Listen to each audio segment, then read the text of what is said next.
How you doing, YouTube family? Today is Tuesday, April the 15th, 2025. Is your man Big D, and I'm back with another one. I want to thank all you good folk out there in YouTube land for continuing to rock out with my son and I. We greatly appreciate it. Thank you. Well, family, we got this young brother, a trooper out in Oklahoma, a young man who, had he not made some bad career decisions, he could have perhaps had a bright future in his agency. And family, when you start talking about career fields like law enforcement, where you have the ability to take someone right to leave and go home, where you can actually arrest them based on probable cause, articulable probable cause. And even if it came down to taking someone's life, a law enforcement officer can do that if they can reasonably, articulately explain why they felt their life was in such danger that they had to draw their firearm and fire it. So this is a job where it ain't like a job where you working at McDonald's or working at the warehouse or working as a in the call center. Nothing wrong with those jobs, but this is a job where you may not make it home. This is a job where you may get up in the morning and whenever your shift is, some people work the day shift. And if they shift start at 7 o'clock in the morning, they work day is gonna start about 5 a.m. because you got to get up, you got to get your bearings, you got to brush your teeth, you gotta shave, use the bathroom if that's what it comes to, and then you gonna jump in the shower, and then you have the daunting task, then you have the daunting task of putting on the damn 30 pounds of uniform and equipment, the bulletproof vest, the holster with your extra ammunition, your taser, your baton.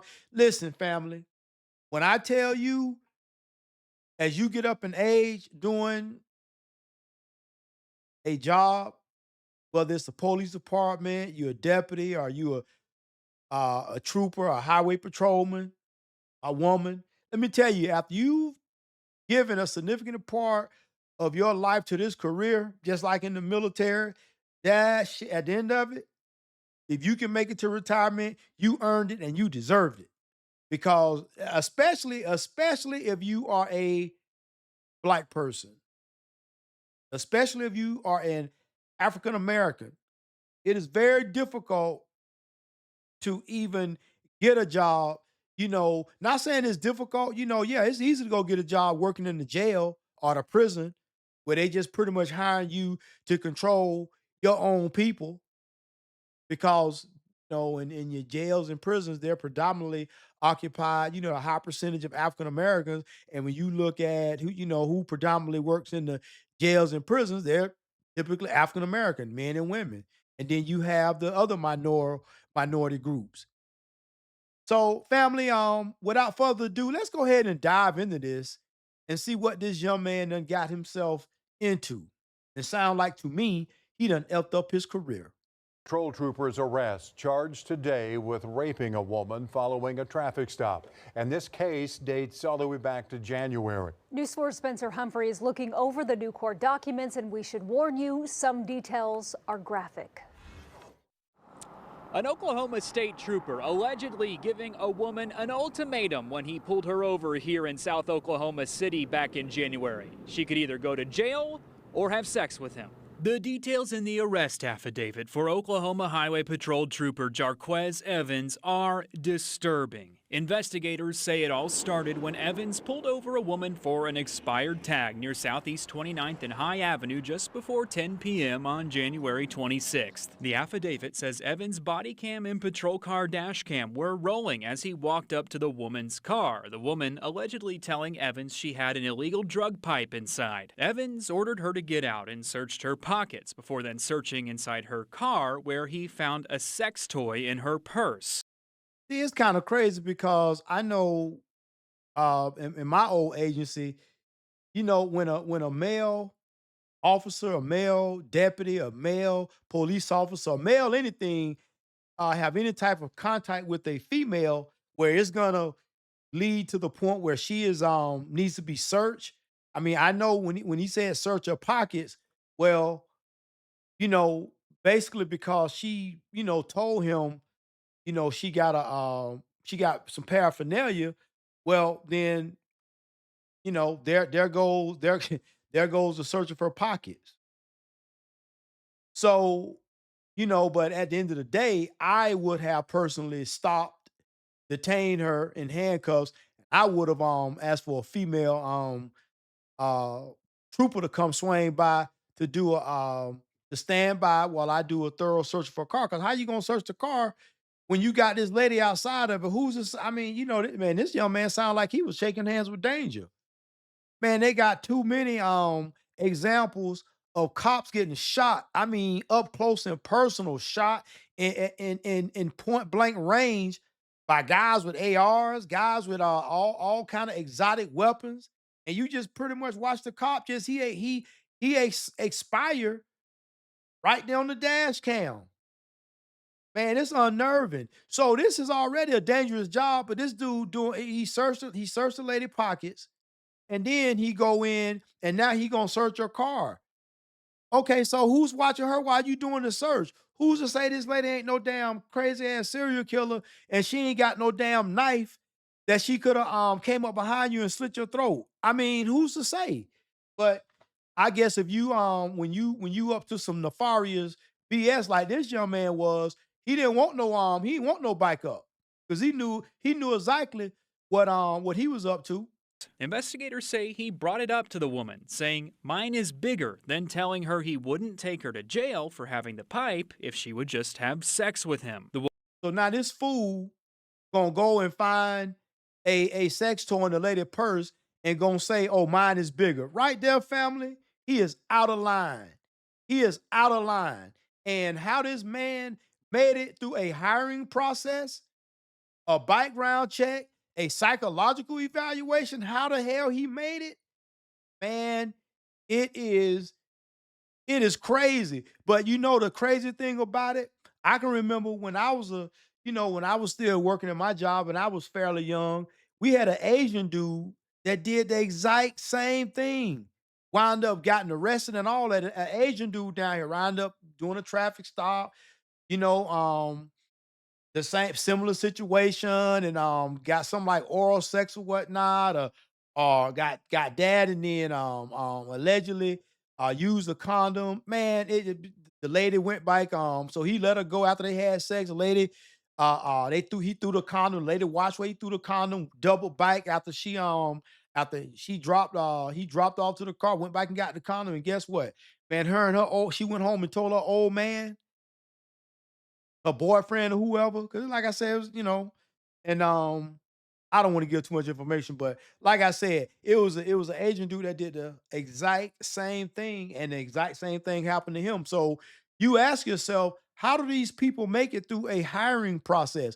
But you do have those that come from allegedly good families, because an Asian dude came from a well-known, wealthy, good Asian family, but this cat was a deviant.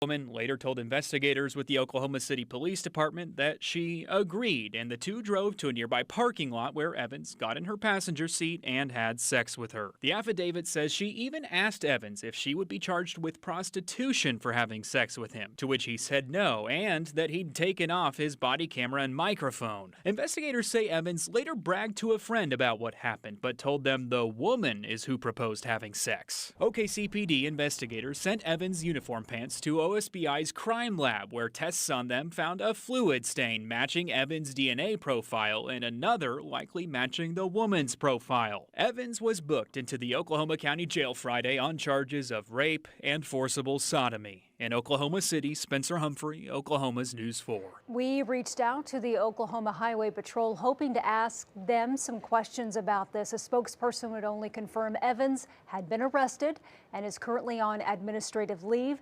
They did not tell us how long he's been on leave and if it is paid or unpaid. We'll keep asking.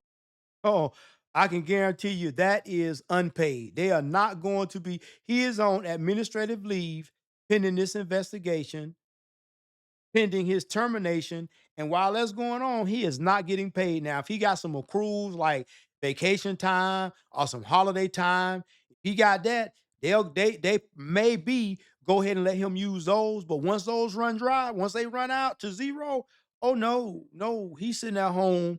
How he paying his bills? That's his problem. Because here's the thing.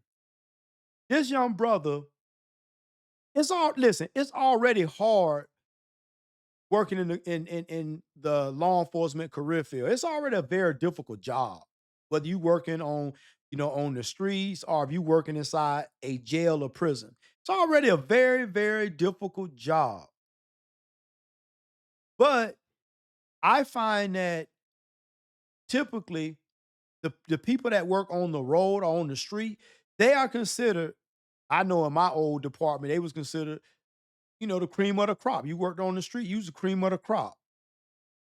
Because the people that work on the street are the ones that they typically potentially can encounter life-threatening danger every single day. Now, I'm not saying that detention deputies or correctional officers can't, every time they go to work, that their lives not put in danger. But for the most part, unless it's something out of the ordinary, the detention deputy is an asshole, the CO is an asshole. Now typically now something bad may happen to them. Because you gotta understand with most inmates, man, they just want to do their time and be left alone. Now, I do know that with these young inmates, these YNs that are inmates, they, even with them, you have some that they try to show their ass, but the ones that's like pending serious charges, like murder and what have you, they ain't causing no problem. They pretty much just off to themselves because they wondering how the hell they finna do all this time. So it's a very difficult job. But when you working on the street, man, it is an even more difficult job because now your head gotta be on the swivel, your spider sense gotta be at an all-time high because it's 1,001 things that could go wrong. Mainly, and if it go wrong and you ain't prepared for it, guess what? You might not make it home. Or if you do make it home, you might not make it home in one piece. So I always believe, you know what? When I encounter a citizen, I'm gonna treat them like how they treat me. If they're polite to me, I'm gonna be polite to them. Their attitude gonna determine their altitude. If they, you know what I'm saying? If you in the wrong, you ain't gonna get no attitude with me because I'm not the one who got illegal window tint. Your brake lights are out, and you just did an illegal U-turn. So you are not finna have this energy with me because I'm not the problem here. You are. This whole situation that you got going on, you are. Especially when I was a little young deputy, man. Listen, you know, within the confines of the policies and the procedures, man, I used to give people the business. Especially if your ass is wrong, I'm gonna give your ass the business.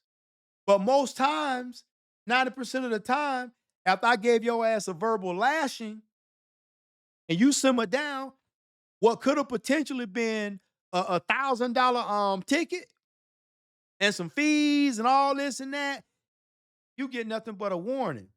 Not even a written warning, you get a verbal warning. But now after this verbal lashing, you still want to have that energy. I'm gonna light your ass up with paperwork because you are still, yes, you just don't want to do the right thing. And you got some people out there who just ain't gonna do the right thing. And this brother right here, this trooper, he one of them. Nowhere in the world that he should have slipped through the cracks and been wearing a uniform. He should have been the little Pookie and the little Ray Rays that unfortunately, some, you know what I'm saying? Some black cops have to lock up, have to put charges on. Ain't nothing to be proud of. It's nothing to be boastful about. But a job's a job. And if you break the rules and the policies of the job, then the punishment should be just as swift as it should be for the average citizen. Because this young man not only violated his agency's policies and procedures, he also violated the laws. So, with that being said, hey man, nobody's gonna show you no sympathy and no mercy because it's 1,000 other brothers out there who would have died to have an opportunity to do the job. I know a lot of people don't like the police. A lot of people talk shit about the cops and whatnot. Let me tell you, the next best thing to the military is probably law enforcement. Even better than the fire department. Now if depends on if you're talking about local law enforcement or federal law enforcement. But either way, the money is great. You just got to be able to put up with the bullshit. And a lot of people think that, oh, cops don't make no money, blue collar workers. Man, let me tell you something. Man, let me tell you something. Cops retirement is pretty good.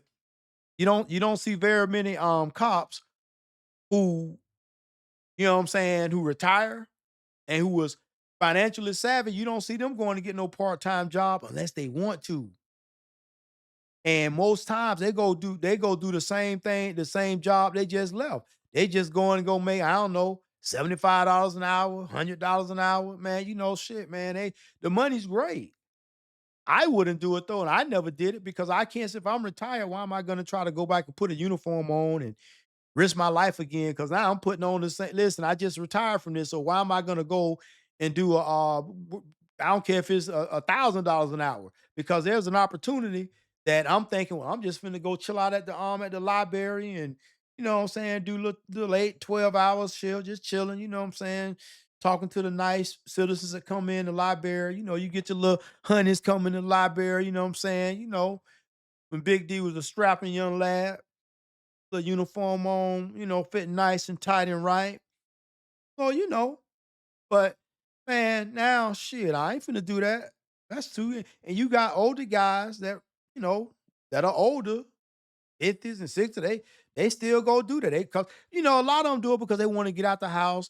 They do it for the camaraderie because you still get around a lot of the people that you started your career with, and they still there working, and you just so happen to be retired. So it's a very difficult job, especially for African Americans to work any type of law enforcement where you working on the street and whatnot, where you arresting people and you may have to fight people, man. It's tough to be black and man, them people look all into your background and man, them people know when the last time you took a dump a year ago. Man, they search all into your background.